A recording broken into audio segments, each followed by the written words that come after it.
রমজান অত্যাসন্ন, আল্লাহর রঙে রঙিন হওয়ার সময় এসছে। এবার আমার দিকে তাকান, 5 শ্রেণীর মানুষরা আল্লাহ বড় পছন্দ করে। কয় শ্রেণী? একটু সবাই হাতটা উঠায় দেখান তো, কয় শ্রেণী আপনারা আল্লাহ পছন্দ করে কিনা বুঝবেন। মাশাআল্লাহ, হাতটা নামান, কষ্ট দিচ্ছি আপনাদেরকে। আপনারা আল্লাহ কদ্দুর মহব্বত করেন এটা বুঝবেন 5টা আলামত দেখে। এই 5টা আলামত আপনাদের সামনে আপনাদের খিদমতে আরজ করতে চাই। 1 নম্বর আলামত হুব্বুন নাস। মানুষ যখন আপনাকে ভালোবাসবে পরিষ্কার ভাবে বুঝে নেবেন এই ভালোবাসা দুনিয়া থেকে আসে নাই, আরশে আজিম থেকে যিনি পাঠায় দিয়েছেন তিনি কে? টাকা থাকলেই সবাই মানুষ ভালোবাসে না। কত রিকশাওয়ালা আছে, ঠেলাওয়ালা, ভ্যানওয়ালা, দিন মজুর, কিন্তু মানুষ তারে দিল থেকে মহব্বত করে। আছে না ভাই? একটু আওয়াজ করে কোন আছে না? আমাদের প্রিয় আল্লামা ছিলেন আল্লামা দেলোয়ার হোসেন সাইদি রহমাতুল্লাহ আলাই। একটু মিলা দেখেন, গোটা মিডিয়া সহ সরকার সহ জালেমরা ওনার বিরুদ্ধে রায় দিয়েছে, অকাতরে মানুষগুলা জীবন বিলায় দিয়েছে, ঠিক কিনা বলে? মাশাআল্লাহ, এই মহব্বত দুনিয়ার কোনো টাকার কারণে হয় নাই। উনি ওই রকম টাকাওয়ালা মানুষ ছিলেন না, টাকা চানো নাই। জীবনের শেষ সময়ে গাড়ি থেকে যখন নামতেছেন দুজনের কাঁধে ভর দিয়ে নামছেন, সেই সময়ও তাকান তিনি হাসি দিয়ে বলছেন, ভাই কেমন আছেন আপনারা? ওনার এই হাসিটা মানুষ বুঝে ফেলছে যে হুজুরের মনে আর বাঁচতে দিন। শেষ একটা হাসি দিছেন, এরপরে বাংলাদেশের মধ্যে একটা ভূমিকম্প হয়েছে। আপনারা টের পাইছিলেন এই মানুষটা দুনিয়া ছেড়ে চলে গেছে। কত রকমের কত কিছু তারা করলো, কিন্তু উনার জনপ্রিয়তা টেনে তারা সামান্য কমাতে পারে নাই, বরং বেড়ে গিয়েছে। আমি নিজে ওই দিন ফেসবুকে দেখছি কত মানুষ ওনার ইন্তেকালের পর একেবারে নিজের দল ছেড়ে দিয়েছে, যে এই মানুষটার জানাজায় যদি যেতে দেওয়া না হয় এই দল আমরা করব না, ছেড়ে দিলাম। এই ভালোবাসা প্রমাণ করে আরশে আজিম থেকে ভালোবাসা আসে। কাউকে যখন আল্লাহ ভালোবেসে ফেলেন, জিবরিলকে ডেকে বলেন, জিবরিল আমি আমার ওই গোলামকে ভালোবাসি। জিবরিল বলে, আল্লাহ আমিও আপনার গোলামকে ভালোবাসি। আসমানে ঘোষণা হয়ে যায়, আসমানের ফেরেশতারা ভালোবাসে। জমিনের মধ্যে ঘোষণা হয়ে যায়, জমিনের ফেরেশতারা ভালোবাসে। মানুষের কানে কানে এলান হয়ে যায়, মানুষ তারে ভালোবাসে। এই ভালোবাসা নিয়ে যদি কবরে যেতে পারেন, কবরের আযাব যিনি মাফ করে দিবেন তিনি কে? আমি 5 শ্রেণীর মানুষের কথা বলবো। আপনাদের কি খুব কষ্ট হচ্ছে ভাই? তাহলে বলেন, 1 নাম্বার মানুষের ভালোবাসা লাগবে। জোরে কর, কাদের ভালোবাসা? আমগো সমাজের ভিতরে আমরা যারা মানুষ আছি, বহু দলের নেতা আছে, ডান দিক দিয়ে হাঁটলে কর্মী বাম দিক দিয়ে পালায় যায়, আর মনে মনে বলে আল্লাহ আজকে বাঁচায় দিছেন, 50টা টেহা মসজিদও দিব। কথাটা কি আমি বেশি কইলাম? মাশাআল্লাহ, আমার ইয়ং যুবকরা আসতেছে, বাজান আয়েন তাড়াতাড়ি, এই কাছাকাছি এবং মাশাআল্লাহ। কেউ যাওয়ার নিয়ত করছেননি? যাওয়ার নিয়ত করেন না আজকে। মনটা দিয়া দিলটা দিয়ে একটু কন্ত দেখি, মানুষের ভালোবাসা আজকে থেকে নিতে পারবেন ইনশাআল্লাহ? মানুষের সঙ্গে সুন্দর ব্যবহার করে ভালোবাসা নেওয়া লাগে। এই ভালোবাসা আল্লাহ পাক দিয়ে দিবেন। এই ভালোবাসা যখন আপনি পেয়ে যাবেন, আপনি বুঝবেন কবরের সামনে দিয়ে মানুষ যাবে আর ডেকে ডেকে বলবে, আল্লাহ লোকটা বড় ভালো মানুষ ছিল। এই সাক্ষী যদি আপনার জন্য হয়ে যায়, আপনি লিখে রাখেন, এত দামি আল্লাহ আপনাকে বানায় দিয়েছে। আনতুম শুহাদাউল্লাহি ফিল আরদ, জমিনে আপনার আল্লাহ সাক্ষী। মানুষ যখন সাক্ষী দিবে লোকটা বড় ভালো ছিল, এমন মানুষ যখন কবরে চলে যাবে, রমজান মাসে যিনি কবরের আযাব মাফ করে, সারাটা সময়ের জন্য মাফ করে কবরটাকে যিনি আলোকিত বানায় দিবেন তিনি কে? তাহলে 1 নম্বরে লাগবে কি ভাই? মানুষের ভালোবাসা নিতে পারবেন? যারা না নিয়ে কবরে যাবেন, হয়তো আপনি আদায় করে নিবেন লোকজনকে দিয়ে জোর করায়া, লোকটা কেমন ছিল, পরে মানুষের বাধ্য হয়ে কইব ভালোই আসছিল, ডরে ডরে। এই যে কইছি কিয়ে কিয়ে, আর মনে মনে কইব কেমন আসলি, কবর গিয়ে না দেখবি। এবার মাঝে মাঝে কবরের সামনে দিয়ে মানুষ আটটা যাইবো আর কইব কি ফিডার নি, আল্লাহ রে ফিডায়, যদি এক নজর দেখতাম। আমি আপনি দেখতে পারি না, রসুলকে মাঝে মাঝে আল্লাহ দেখাইতেন। আল্লাহর নবী ঘেমে যেতেন, দুইটা চোখ দিয়ে পানি ঝরত। নবীজি বলেন আল্লাহ তাদাফানু, একদিনের দৃশ্য যদি তোমরা দেখতাম, দাফন কাফন সব তোমরা ভুলে যেতাম। কবরের জীবনটাকে আল্লাহ এমন করে বানিয়েছে, কবরের জীবনটাকে এমন করে আল্লাহ সাজিয়েছে। এই কবরে শোয়ার আগে মানুষের মতো মানুষ হয়ে ঘুমান। যদি ঘুমাতে পারেন, যিনি আপনাকে মাফ করে দিবেন তিনি কি? নেতা হওয়ার জন্যে প্রথম কোয়ালিটিও লাগবে এইটা, মানুষ যেন আপনাকে দিল থেকে ভালোবাসে, ঠিক কিনা কর? আমাদের দেশে হয়েছে বিপরীত, নেতার সামনে সামনে মানুষ স্লোগান দেয়, নেতা তোমার ভয় নাই। কে নেতার এত ভয়টা কি? নেতা যদি এত ভালো মানুষ হয়, নেতার এত ভয়টা কিসের? হযরত ওমরের তো কোনো ভয় ছিল না, হযরত আবু বকরের তো কোনো ভয় ছিল না। আমার নেতার ভিতরে ভয় কেন? যারা লুটেরা ডাকাত, তাদের হৃদয়ের ভিতরে ভয় থাকে।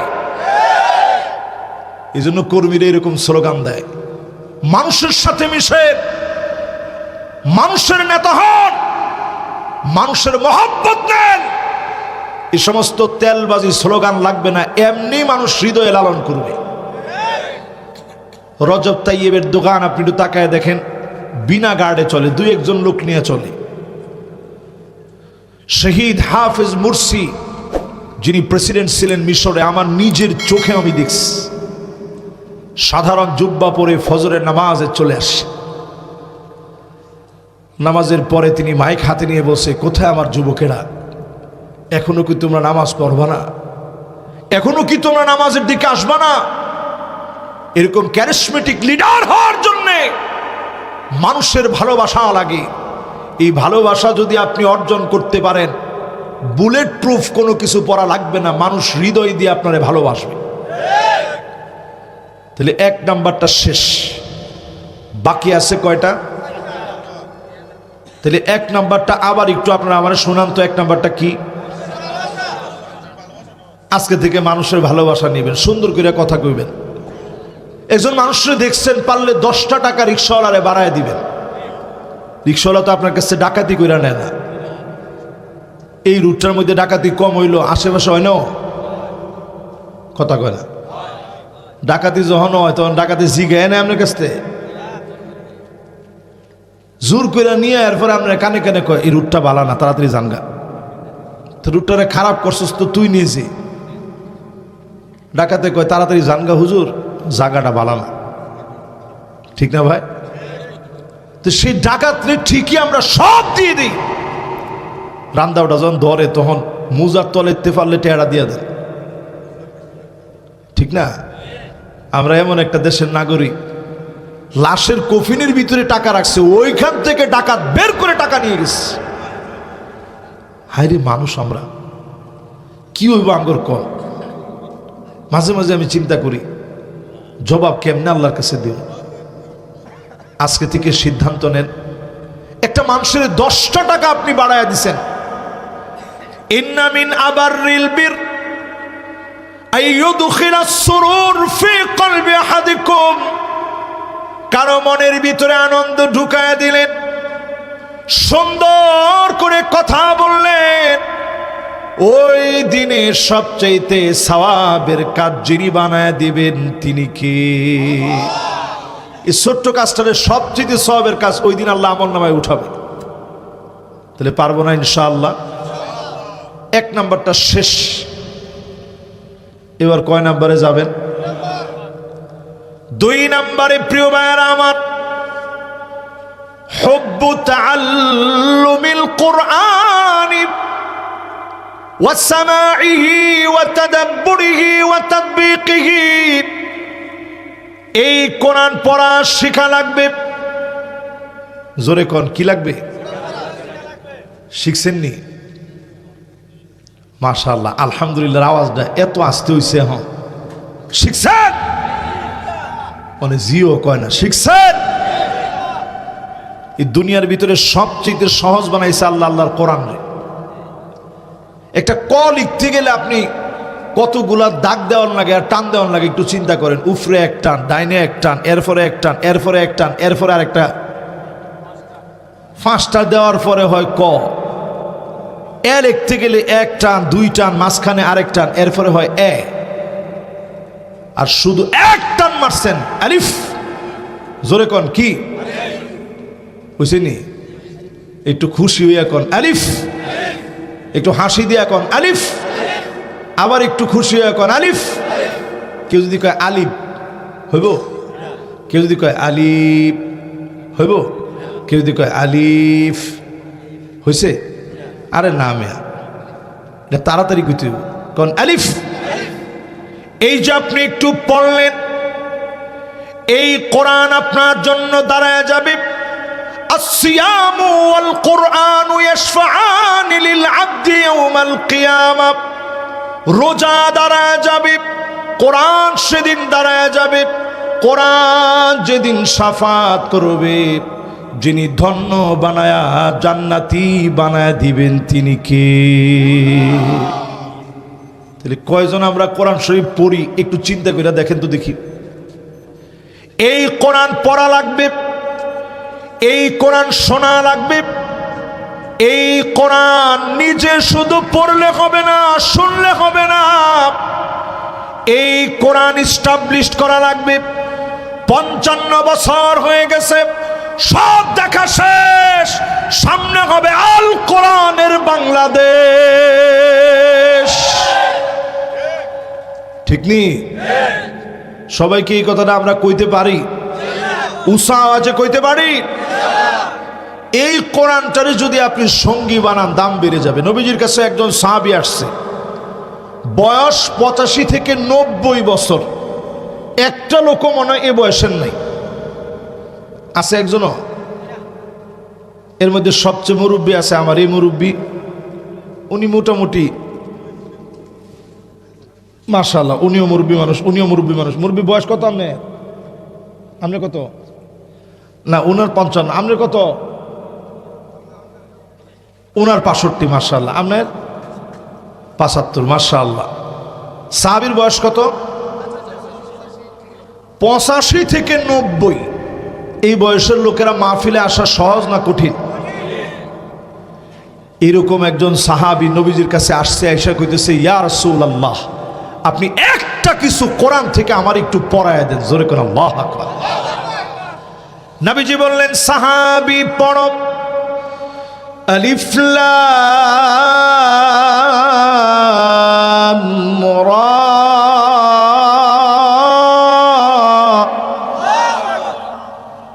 সাহাবী কয়, ইয়া রাসূলুল্লাহ, এটা তো বড় সূরা, এটা আমি পারতাম না, আমার তো বয়স হয়ে গেছে, সহজ কিছু আমারে পড়ায় দেন।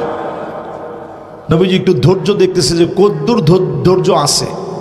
নবীজি বললেন, ঠিক আছে তাহলে পড়েন। হামিম।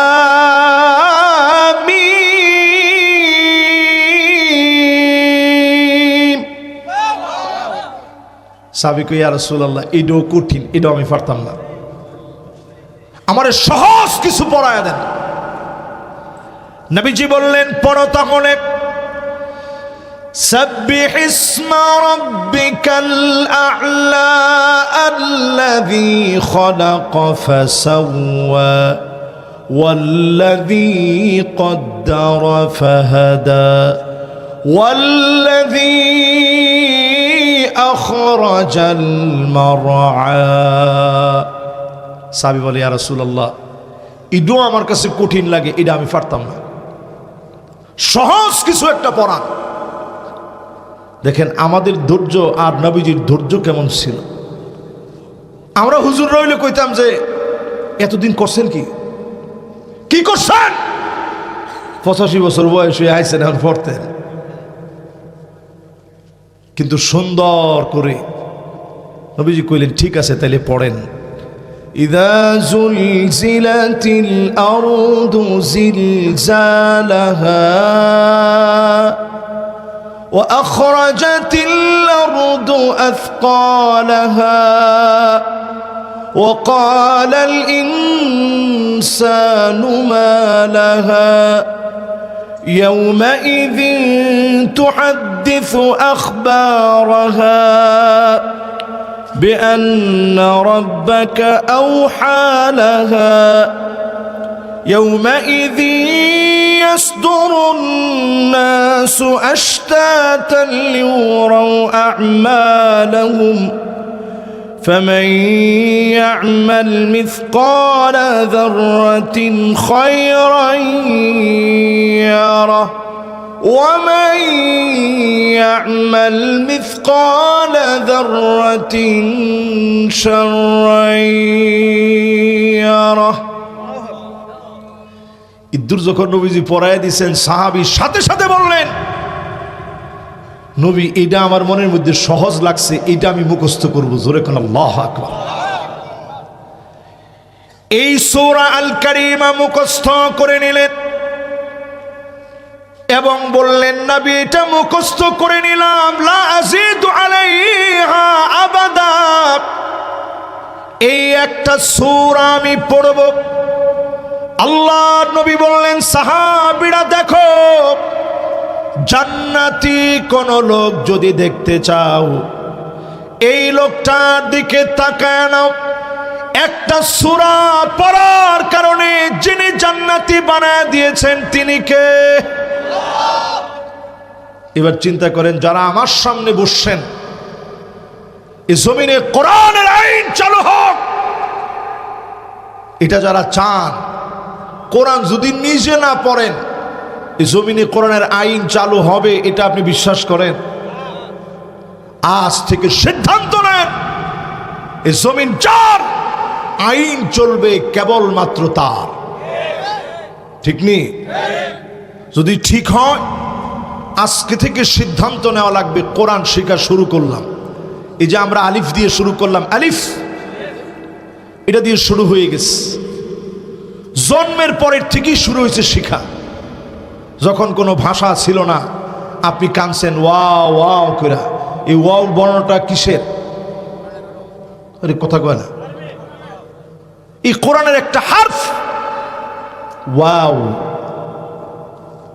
এই ওয়াও ওয়াও করে কত কানছেন। এই জন্যই কোরআন শিখা শুরু হয়েছে জন্ম থেকেই। আজ থেকে সিদ্ধান্ত নেন এই কোরআন পড়া শুরু করবেন, যিনি আপনার বন্ধু হয়ে যাবে তিনি কে? ওয়ামান আরাদা মুকনিসান ফাল কুরআনু ইয়াকফি। হতাশার মধ্যে পড়ে গেছেন, দুশ্চিন্তার মধ্যে পড়ে গেছেন, পেরেশানি পেয়ে বসে এই কোরআন আপনি পড়তে থাকেন, পেরেশানি যিনি দূর করে দিবেন তিনি কে? দুইটা শেষ। আপনাদের হাতের সময় আছে, আর 15-20টা সময় নেই, কষ্ট হবে। আর একটু বেশি শুনবেন, মাশাআল্লাহ। আহারে আমার ভাইরা কত দরদ নিয়ে তাকায় আস। একটা লোকও কয় নাই যে হুজুর আপনি দেরি করলেন কেন। এটা আমাদের দিনের মহব্বত। এই মহব্বত শুধুমাত্র আমরা দুনিয়ার জন্য করি নাই, এই মহব্বত করছি আল্লাহর আখিরাতের জন্য। আমি যদি সেদিন বিপদে পড়ে যাই, আপনারা যদি সেদিন বলেন যে আল্লাহ ওনার একটা কথা শুনে জীবনটা চেঞ্জ করছিলাম, আল্লাহ ওনারে আপনি মাফ করে দেন, হতে পারে আমার মতো না লায়েক সেদিন মাফ পেয়ে যাবে। ওই দিন এই যে ক্যামেরাম্যান সাক্ষী, এই যে আপনাদের সামনে বসা, জিজ্ঞাসা করেন বিশারা বাড়ির একটা ছেলে, আড়াই বাড়ি দরবার শরীফের মাহফিলে 87তম মাহফিলে একটা ছেলে আসছে, আয়সা বলতেছে হুজুর বিশ্বাস করেন 2016 সনে আপনার একটা মাহফিলে গিয়ে বসছিলাম বিশালা বাড়িতে, সেই দিন থেকে যে নামাজ ধরছি আর দাড়ি ছেড়ে দিছি, জিন্দিগিতে আর কোনো দিনের জন্য নামাজ ছাড়ি নাই। আল্লাহু আকবার। আমি ওদের সামনে ছেলেটার হাত ধরে বলতেছিলাম যে বাবারে, এটি আমাদের জীবনের যদি একটু সফলতা হয়, তোমার মতো একটা মানুষ যদি পরিবর্তন হয়ে তুমি নাজাত পেয়ে যাও, আর যদি বলো যে আল্লাহ অমুকরে মাফ করে দেন, আল্লাহ আপনি অমুকরে ক্ষমা করে দেন, যদি মালিকের দয়া হয়ে যায় হয়তো আমরা মাপ পাবো, নাহলে মাপ পাওয়ার কোনো রাস্তা দেখি না। সেই দিন আল্লাহ যারে বলবে পর জবাব দে, একটা লাইন যাওয়ার কোনো উপায় নাই। মান্নু কি সাহালাক, যাকে আল্লাহ বলবে পর জবাব দে, ওই লোকটা সেদিন ধ্বংস হয়ে যাবে।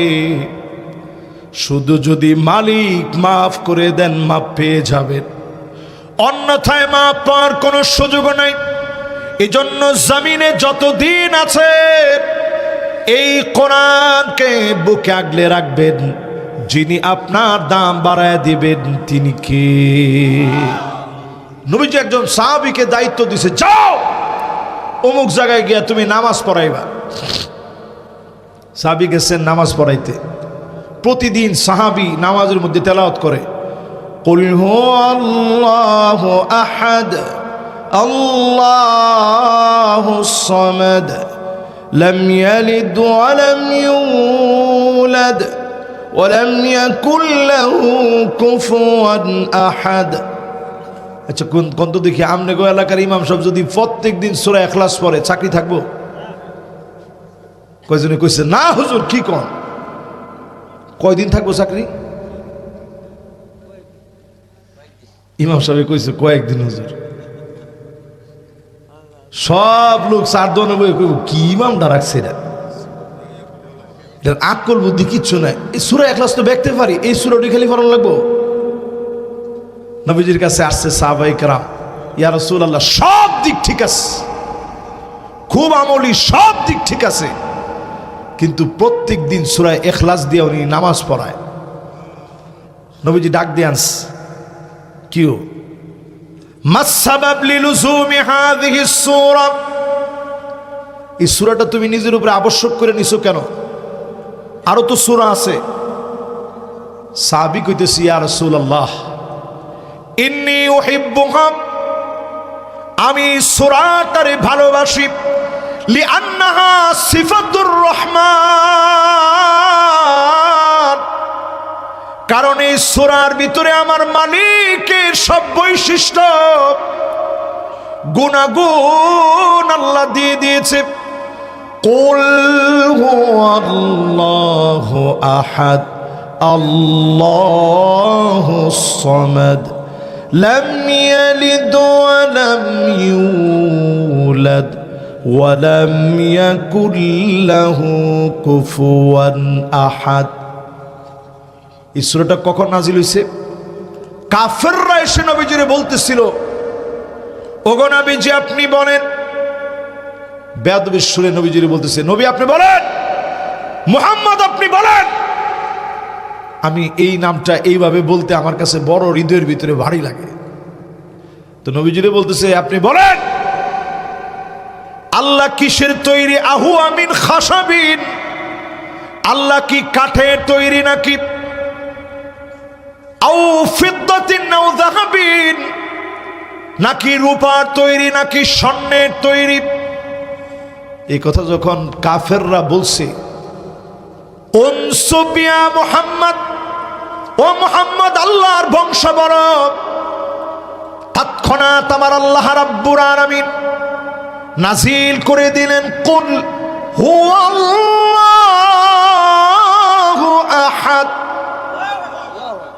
বলুন তিনি আল্লাহ একক, আল্লাহুস সামাদ, উনি অমুখাপেক্ষী, কারো কাছে কিছু চায় না, কখনো তিনি খায় না সবাইরে খায়, কোনো কিছু চায় না সবারে দেয়, দুঃখীর মনে তিনি সান্ত্বনা দেন। যেই লোকটা হতাশায় আছে হতাশা দূর করে দেন, অসুস্থরে তিনি সুস্থ বানান, অভাবীর অভাব দূর করে দেন। আল্লাহ পাক যখন নিজের পরিচয় দিয়ে এই সূরা নাজিল করলেন, আল্লাহ জানায় দিলেন লাম ইয়ালিদ ওয়া লাম ইউলাদ, কারো কাছ থেকে তিনি জন্ম নেন না, কাউকে তিনি জন্ম দেন না।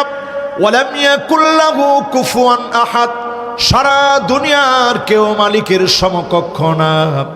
সবচাইতে যিনি ক্ষমতাশীল, ক্ষমতাধর তিনি কে?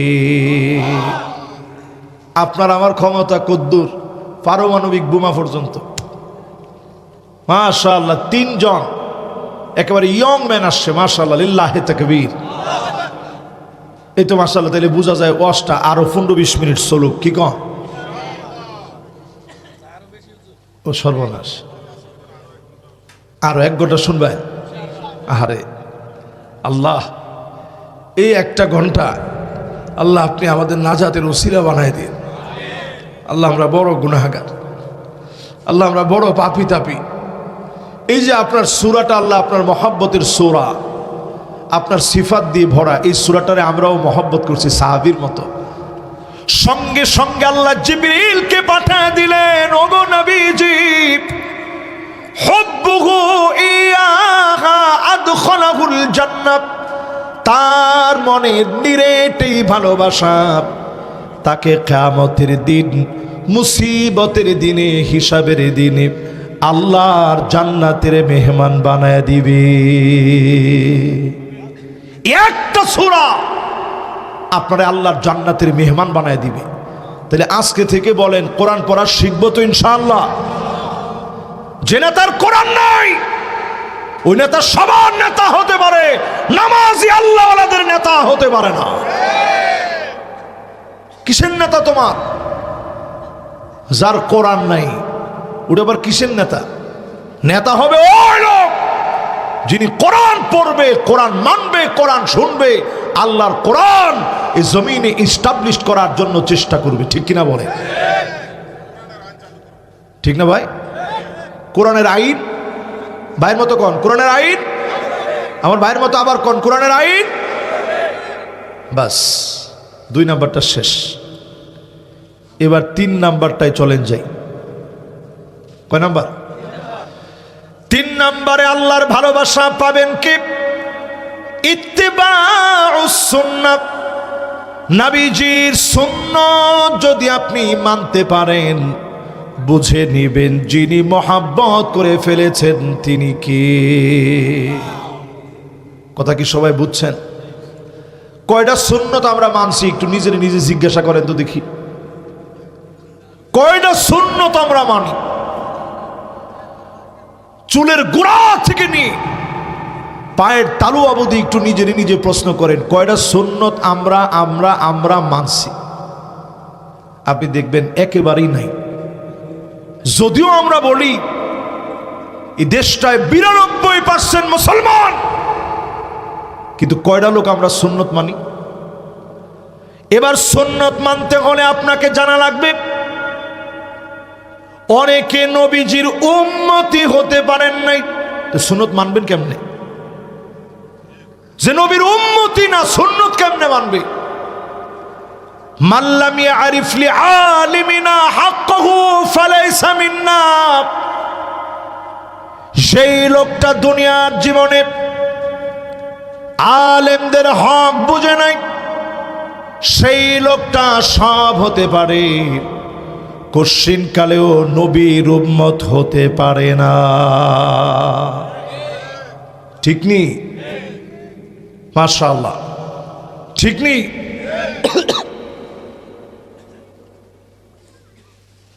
তাইলে যতজন আমার সামনে আছেন, নবীর উম্মত হতে হলে আলেমদেরকে চিনতে হবে। বাংলাদেশে যখন করোনা আসছিল, আপনাদের নিশ্চয়ই মনে আছে, করোনা মনে নাই এরকম একটা লোকও এখানে থাকার কথা না, কারণ সবাই আপনার প্রাপ্তবয়স্ক।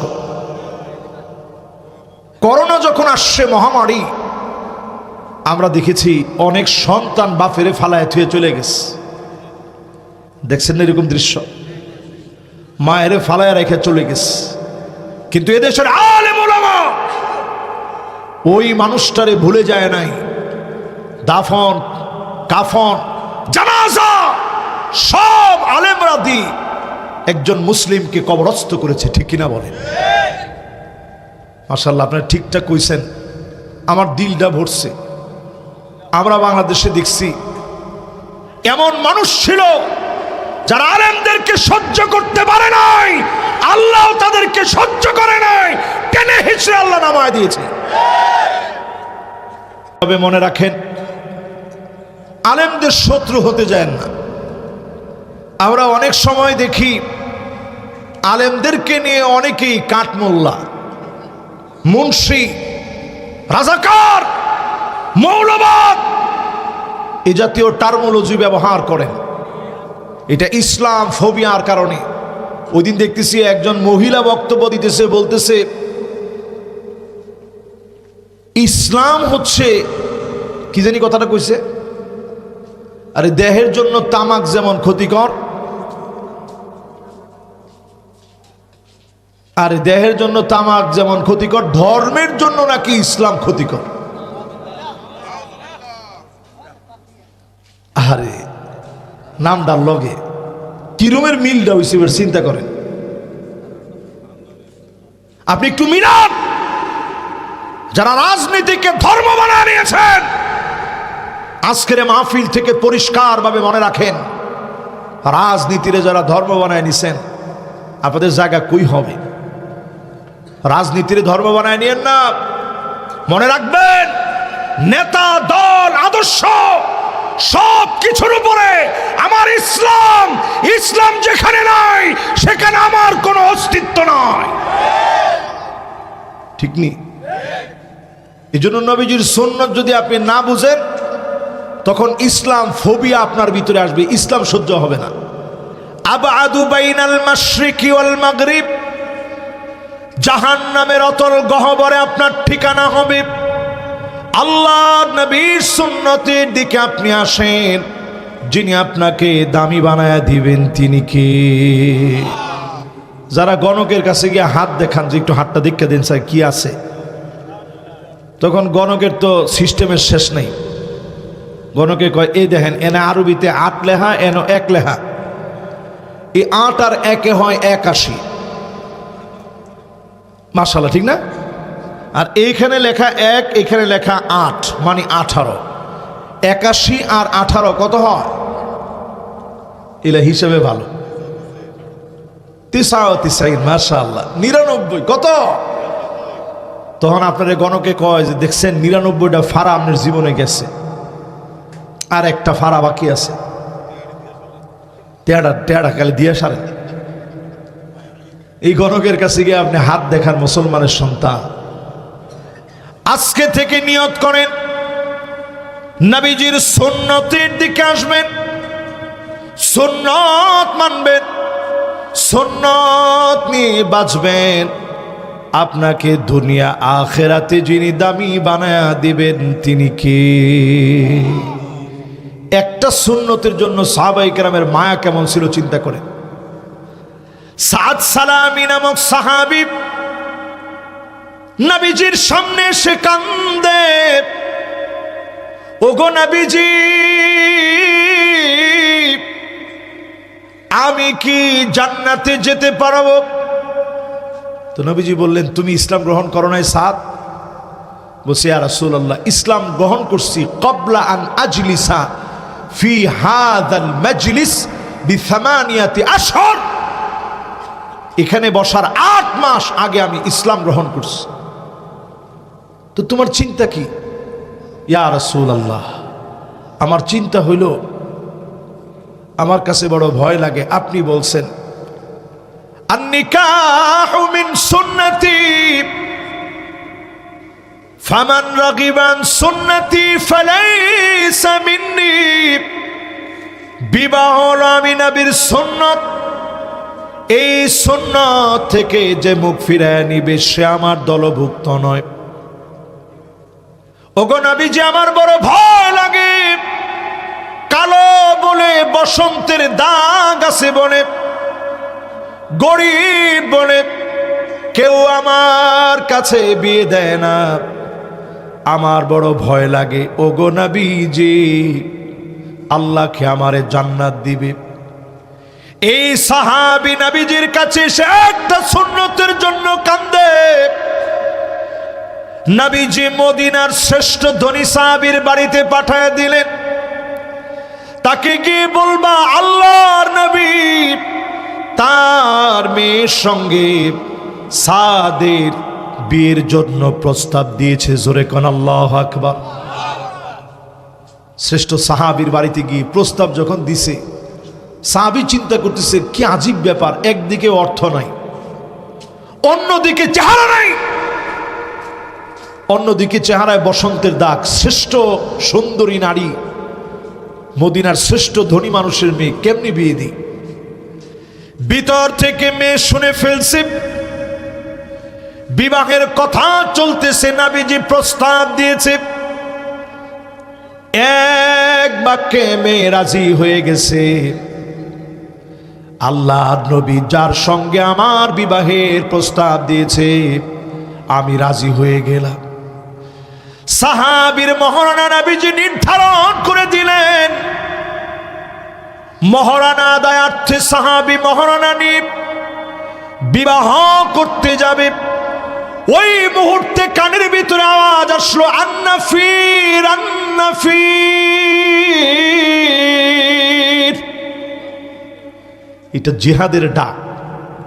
এই ডাক যখন কানে আসে, সাহাবী আর এক সেকেন্ড দেরি করে নাই, পুষ্প কারণে বাসর সাজানো সব ছেড়ে সাহাবী একটা দৌড় মেরেছে, আমার নবী জিহাদের ময়দানে যাবে, আমি বাসর রাতে বাসর ঘর করব, এটা হয় না। সাহাবী এক দৌড় মেরে চলে গেছে। জোরে কোন আল্লাহু আকবার। নবীজি ওই জিহাদের ময়দানে, আর সাহাবী বাসর ঘরে থাকবে তা হয় না।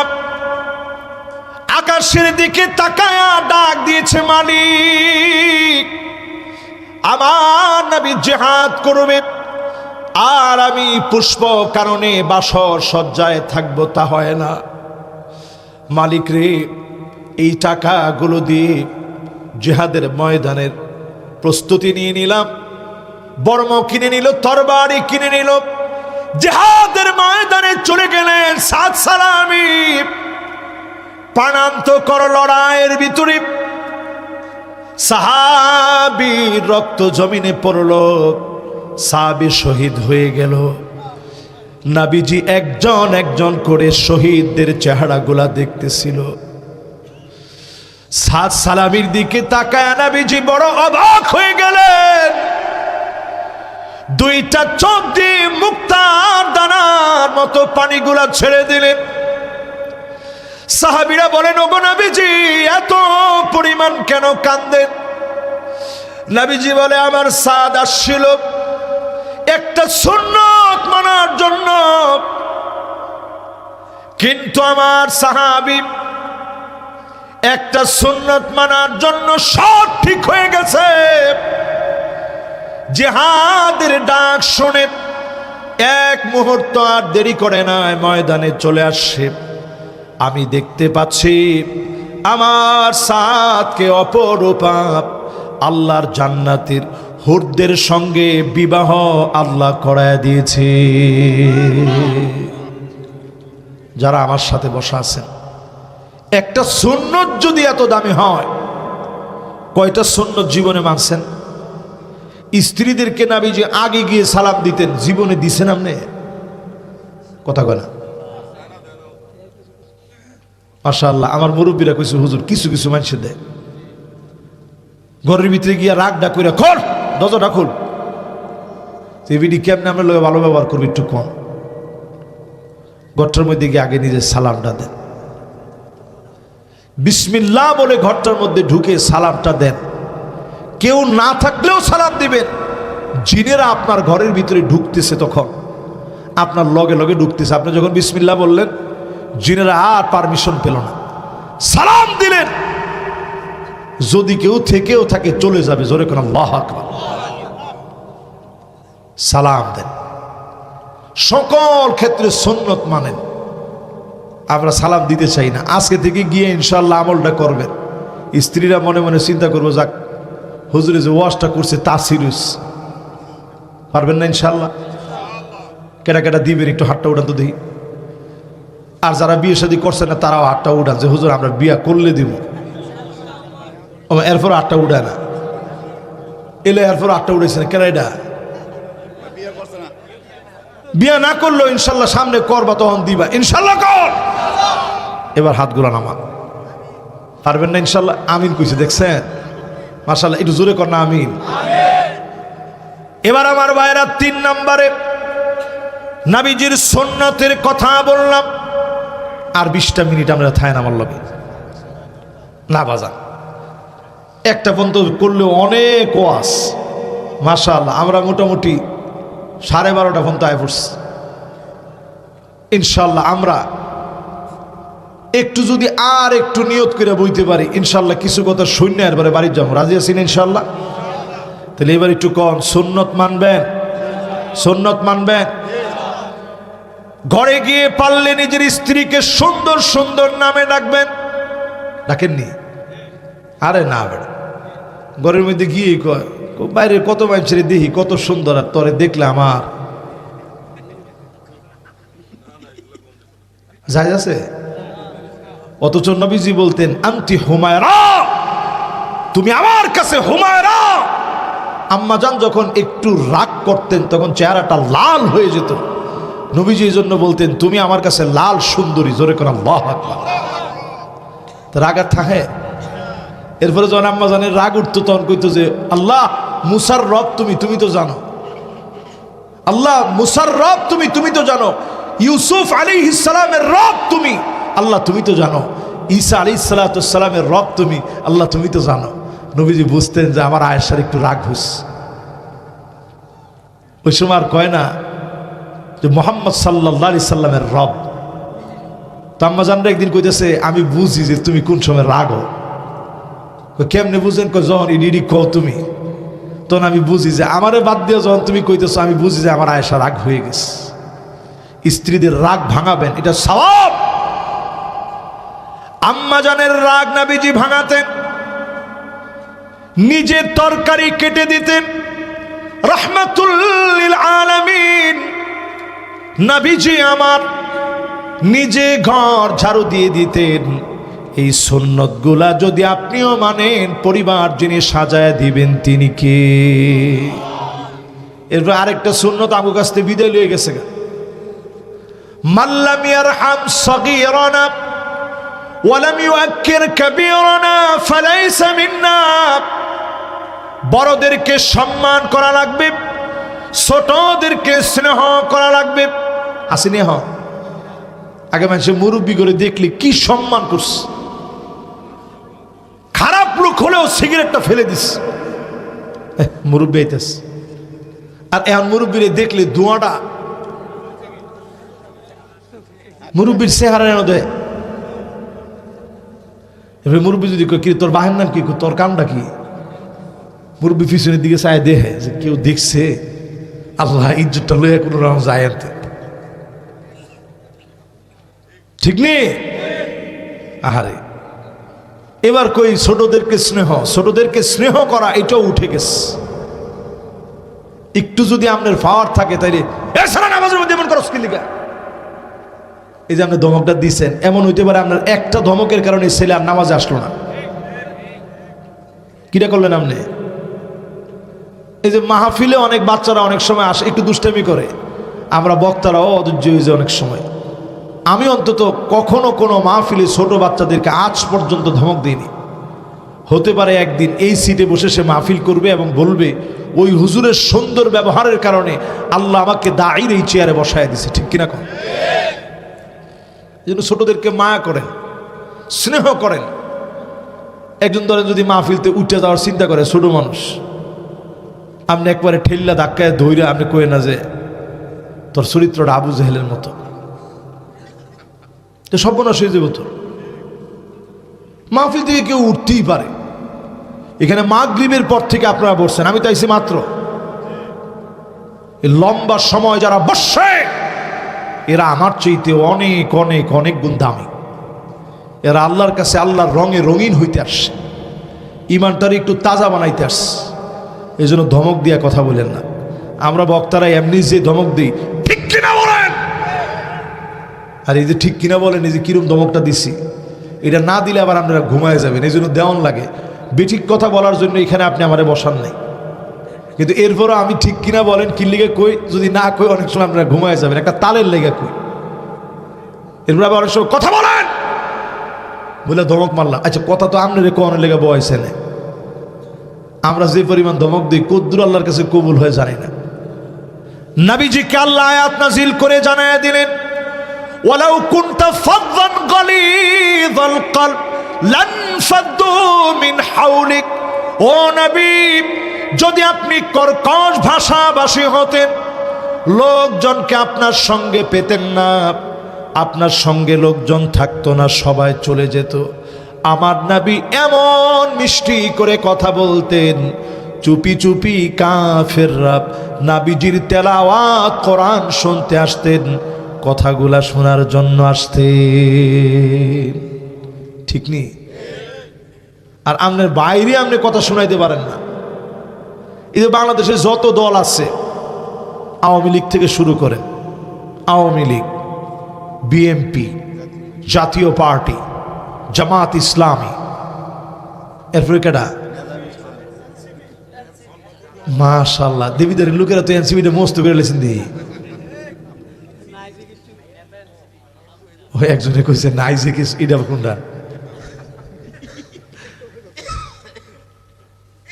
দেখেন, কইছেন কি আপনারা, এই কথা তো কালকেই ভাইরাল হয়ে যাবে দেখবেন। কইছে নাই যে কোনোটা হুজুরি লেগা। না না, এনসিপির কাছে আমরা অনেকাংশে আমরা ঋণী, তবে তারা যদি মূলটারে ধরে রাখে, আগামী দিন তাদের জন্য অনেক পরিষ্কার হবে। ঠিক কিনা কর? তাহলে এই ধরেন এনসিপি, ইসলামী দল আরো যেগুলো আছে, নিজাম ইসলাম, ইসলামী আন্দোলন, খেলাফত মজলিস, হ্যাঁ এটা কোনটা? না না না, উনি যে নেবারন পার্টি কইছে, এটা তো নাম শুনছি না। যাক, সুবহানাল্লাহ, কত দল যে আছে আমার মধ্যে। এটা কিনা, আল্লাহু আকবার। আমরা নিজেরা যদি একটা করতাম, আর একটা দল ভালো হইলে বাংলাদেশে। না না, আরেকটা আছে তো, আমজনতা, মাশাআল্লাহ, আমার এলাকার থেকে দাঁড়াইছে, হ্যাঁ, ঢাকা 12 আসন থেকে দাঁড়াইছে, এবি পার্টিও আছে। আচ্ছা, যত পার্টি থাকুক ভাই, এই যা যা কইলাম, আচ্ছা আমাদের আসলে মূল পরিচয়টা কি, দল না ইসলাম?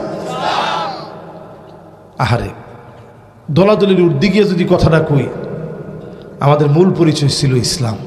আমাদের মূল পরিচয় ছিল আমরা স্লোগান দিতে পারবো, নারায়ে তাকবীর।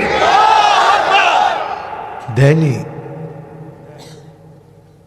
একজনই কইছে দেয়, মানে হুজুর কেউ কেউ দেয়, মানে দেয় যে আসতে কইছেন, এর অর্থ হচ্ছে দেয় কেউ কেউ। আপনি এটা কি মনে করছেন সাধারণ স্লোগান? বদরে 313 জন সাহাবীর জবান নিঃসৃত স্লোগান ছিল তাকবীর, আল্লাহু আকবার। কি স্লোগান দিয়েছেন! কাফেররা স্লোগানের ঠেলায় অস্ত্র হাত থেকে পড়ে গেছে, তাকবীরে কাঁপছে। তারেক বিন জিয়াদ 1492 পর্যন্ত মুসলমানরা ইউরোপ শাসন করেছে। ভাই হাতে 15-20টা সময় মিনিট আছে না? আচ্ছা, হমান আমার 20 মিনিট ইনশাল্লাহ, একটা পর্যন্ত। হ্যাঁ বাজান, ইনশাল্লাহ উঠেন না কেউ, এ কথাটা শুনে যাইতে হইব। রাজি আছেন না ইনশাল্লাহ? ইনশাল্লাহ, এটা একটু দিলটা দিয়ে শুনেন। তারেক বিন জিয়াদ, এবার আমি মরক্কো গেছিলাম, মাশাআল্লাহ। কই গেছিলাম? আহা, মরক্কো গিয়ে আটলান্টিক মহাসাগরের তানজা নামক অঞ্চলে যখন গেছি, আল্লাহ আল্লাহ আল্লাহ, তারেক বিন জিয়াদের কথা মনে হয়ে গেছে। আরে, উনি এই মাটিতে জন্ম নিস, কি বীর ছিলেন! মাত্র 7,000 লোক নিয়ে আটলান্টিকটা পাড়ি দিস। এরপরেই হচ্ছে ইউরোপ, যেখানে যাওয়ার জন্য এখন আমরা স্বপ্ন দেখি।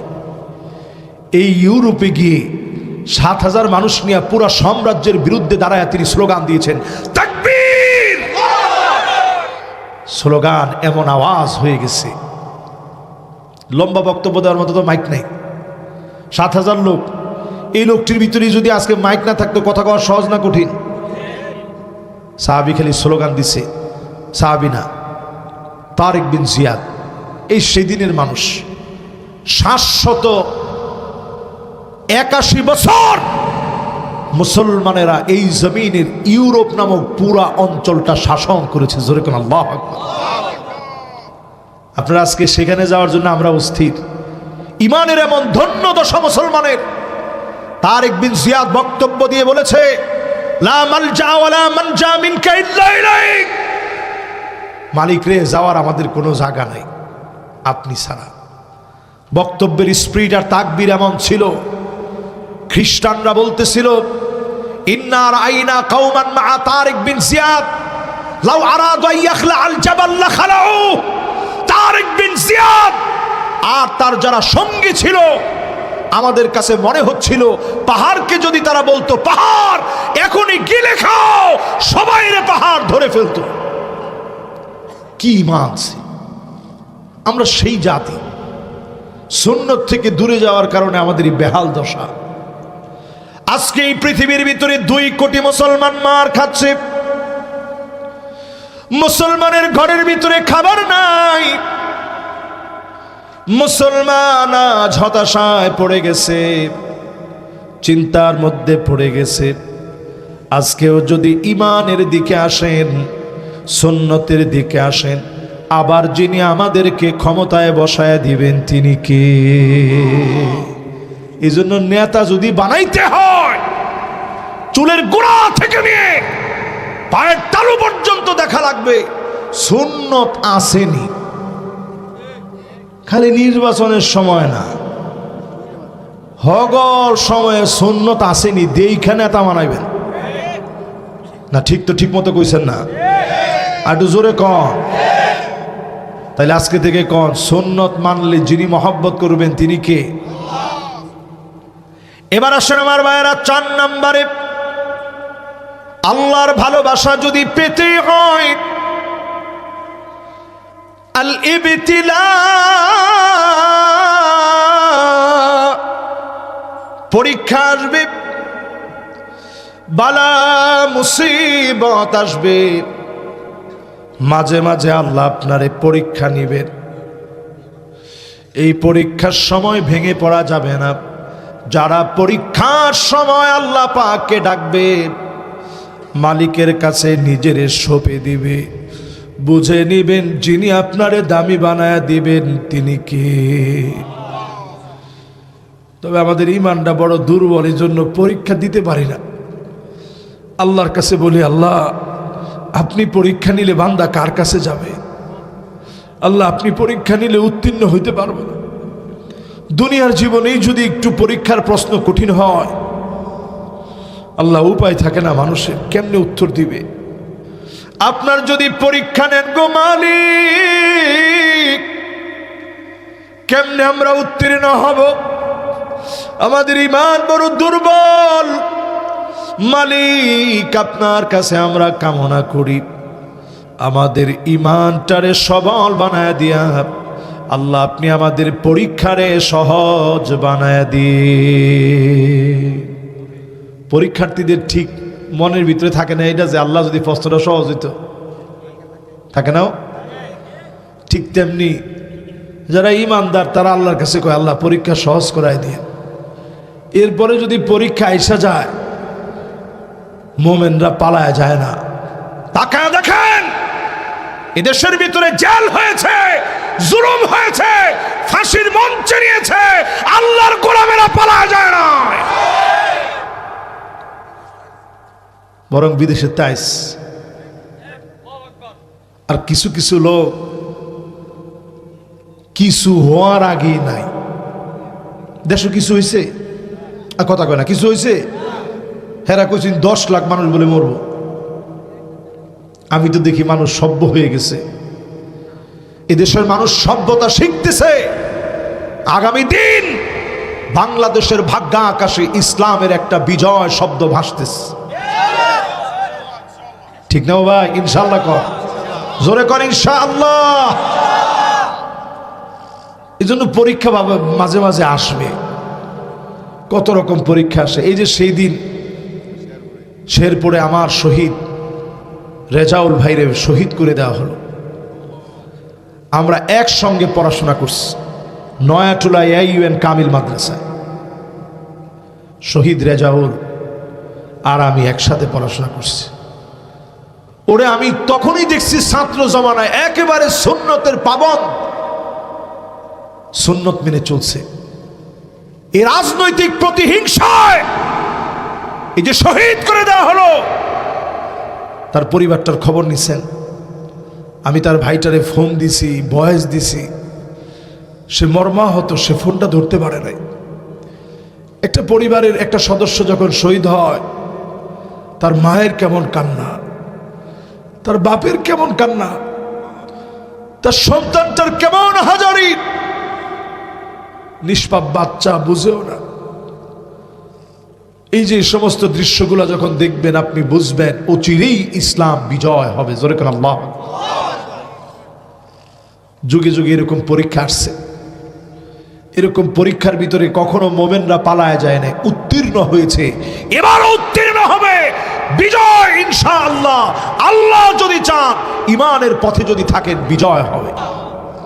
প্রিয় ভাইরা আমার, এই চারটার পরে বাকি আছে আর শেষ পঞ্চম নাম্বারে আল্লাহর রঙে যারা রঙিন হওয়ার জন্য বসছেন, আল্লাহর মহব্বত নিয়ে যারা বাড়ি যেতে চান। নবীজিকে সাহাবায়ে কেরাম প্রশ্ন করলেন, ওগো নবীজি, কেমনে বুঝবো আল্লাহ আমারে ভালোবাসেন? নবীজি বললেন, শোনো, আল্লাহ তোমারে ভালোবাসে কিনা বুঝবা আইওয়াফিকাহু বিআমালিন সালিহিন ক্বাবলা মাউতিহি, মৌতের আগে আল্লাহ ভালো কাজ করাবে। আচ্ছা, এবারে হাদিসটা নিয়ে যদি আপনি একটু চিন্তা করেন, ঘুম হচ্ছে মৌতের ছোট ভাই, আর নাওমু আখুল মাউত, ঘুম হচ্ছে মৃত্যুর একটা ভাই। ঘুমানোর আগে কয়জন আমরা ভালো কাজ করে ঘুমাই? কতগুলা লোক আমরা বেনামাজি অবস্থায় ঘুমায় যায়। আজকে যদি আপনার শেষ ঘুমটা হয়ে যায়, আন-নাওমু আখুল মাউত, এই ঘুম যদি শেষ ঘুম হয়ে যায়, বেনামাজি হয়ে দাঁড়াতে হবে। আপনি পর্ন মুভি দেখতে দেখতে ঘুমায় গেলেন, কেমন করে আল্লাহর সামনে দাঁড়াবেন? একটু ঘুমের আগে আয়াতুল কুরসিটা পড়েন, সূরা ইখলাস, সূরা ফালাক, সূরা নাস পড়েন, দরুদ শরীফ পড়তে পড়তে আপনি ঘুমায় যান। ওই দিনের ঘুম যদি শেষ ঘুম হয়ে যায়, আপনারে যিনি পছন্দের উপরে মৌত দিলেন তিনি কি?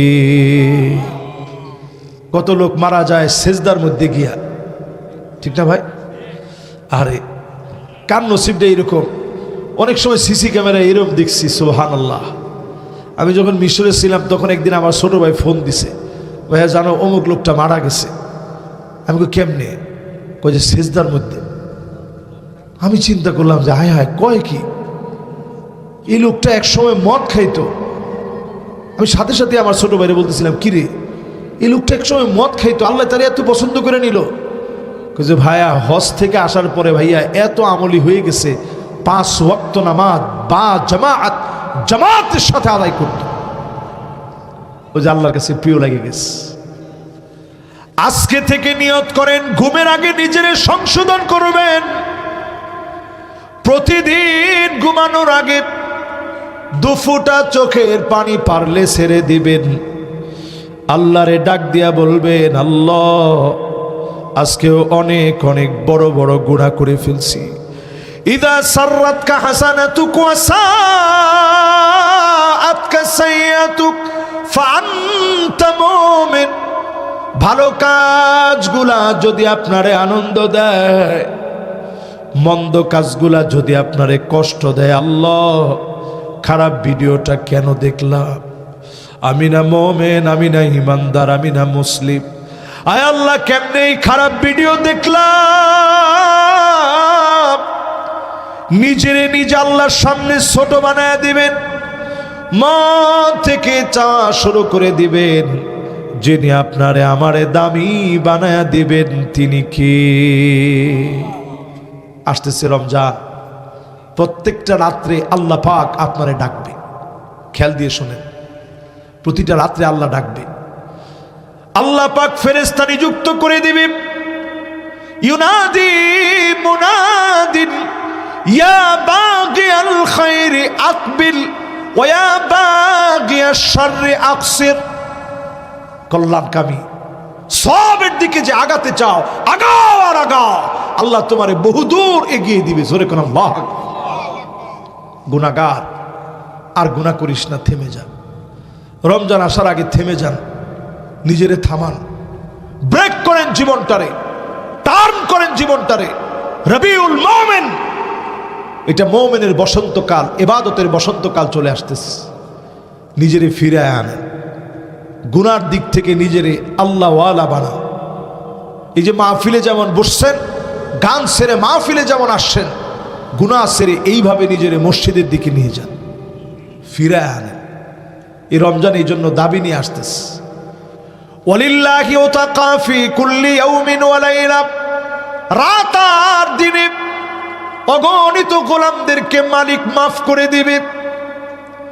মান হুরিমা খায়রাহা ফাকাদ হুরিম। রমজান পেল, গুনাহগুলা মাফ করে নিতে পারল না, এই লোকটা হবে বঞ্চিত। রমজান আসার আগে মালিক আমাদেরকে যেন বঞ্চিত না বানায়, আমাদের দোয়াগুলা মালিক যেন কবুল করে, পড়ে না আমিন। এই রমজানে বহু মানুষের ভাগ্য পরিবর্তন হবে। শেষ বেজর রাতগুলোতে আল্লাহ তাআলা ভাগ্যটারে পরিবর্তন করায় দিবেন। নামই দেওয়া হয়েছে লাইলাতুল কদর। কদর মানে ভাগ্য, কদর মানে যেটা দিয়ে পরিমাপ করা হয়, কদর মানে সম্মান করা। মানুষে কয় কদরটা বুঝলি না, মানে কি? মানে সম্মানটা বুঝলি না। এত বড় হুজুর আমরা এলাকাতে আছে, কদরটা বুঝলি না হুজুরের। কয় না যে আমগুর ইমাম সাহেব এত বড় ইমাম, কদরটা করলি না। কয় না রে ভাই, এই যেরকম বেজর রাতটা, এইরকম একটা বেজর রাত আসতেছে। শেষের দশকে বেজর রাতকে তালাশ করবেন। রমজান আসার আগে নিজের একটু চেঞ্জ করবেন। নির্বাচনের তালে যেন নামাজ টামাজ সব গোলমাল না হয়। আস্তাগফিরুল্লাহ, কোন আস্তাগফিরুল্লাহ পড়েন। লা ইলাহা ইল্লাল্লাহ মুহাম্মাদুর রাসূলুল্লাহ। নামাজের পরে কখনো কি মিলবে না? নামাজ কালাম অথবা শুধু নামাজ। আমরা অনেক সময় এটা অনিচ্ছায় হইলেও বলে ফেলি, নামাজ তামাজ, এটা সম্পূর্ণ হারাম। যদি কোনোভাবে এটা বলে ফেলেন, আল্লাহর কাছে মাফ চেয়ে নেবেন, এরকম কালেমা পড়ে নেবেন। ইচ্ছাকৃত কেউ যদি নামাজকে ক্রিটিসাইজ করে এই কথা বলে, সাথে সাথে ঈমান নষ্ট হয়ে যাবে। ঠিক নি ভাই? এই জন্য আমি ক্ষমা চেয়ে নিচ্ছি। আজকে থেকে এরকম কথা আমরা আর বলবো। যতজন আমার সাথে বসছিলেন এতক্ষণ ধরে, আল্লাহ যেন আমাদের প্রত্যেকটা ভাইকে রমজান আসার আগে হক আদায় করে মোমেন হওয়ার তৌফিক দান করেন, পড়েন আমিন ইনশাআল্লাহ। আল্লাহ রাব্বুল ইজ্জাতুল জালাল আজকের এই কথাগুলোর উপরে আমাকে আপনাদের সবাইকে আমল করার তৌফিক দান করেন, পড়েন আমিন। আল্লাহ রাব্বুল আলামিন আমাদের প্রতি অনেক বড় ইহসান করেছেন যে সারা বছরে আমাদের আমল এবং ইবাদতের যে ঘাটতি হয়, ত্রুটি হয়, বিচ্যুতি হয়, অভাব থাকে, সেটা পুষিয়ে নেওয়ার জন্য রমাদানের মতো ইবাদতের বিশাল বড় মৌসুম দিয়েছেন। রমাদানের এই ইবাদতের মাসের সবচেয়ে বড় এবং প্রধান আমল হলো সিয়াম সাধনা। সিয়াম এই ইবাদতটি শুধুমাত্র যদি আমরা এর মর্ম, এর অর্থ, এর লক্ষ্য এবং উদ্দেশ্য উপলব্ধি করে এই ইবাদতটি যদি আমরা সঠিক রূপে সম্পাদন করতে পারি, এবং সিয়াম এই ইবাদতটি আমাদেরকে যে শিক্ষা দেয়, আমাদেরকে যে বার্তা দেয়, আমাদেরকে যে মেসেজ দেয়, সেটা যদি আমরা গ্রহণ করতে পারি, ধরতে পারি,